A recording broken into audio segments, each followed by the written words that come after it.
Dear students, నిరుద్యోగులకు శుభవార్త. Constable నియామకాల్లో events అవి పూర్తి చేసిన వాళ్ళకి, క్వాలిఫై అయిన వాళ్ళకి జూన్ 1వ తారీఖు నుంచి ఫైనల్ పరీక్షలు ఉంటాయని, తుది రాత పరీక్షలు ఉంటాయని చెప్పేసి రాష్ట్ర స్థాయి పోలీసు నియామక బోర్డు చైర్మన్ రాజీవ్ కుమార్ మీనా గారు తెలిపారు.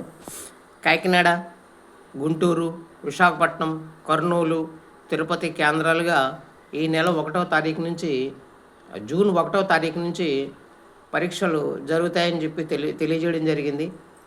అదేవిధంగా ఈ నెల 23 సాయంత్రం 5 గంటల నుంచి హాల్ టికెట్లు డౌన్లోడ్ చేసుకోవాల్సిందిగా విజ్ఞప్తి చేశారు.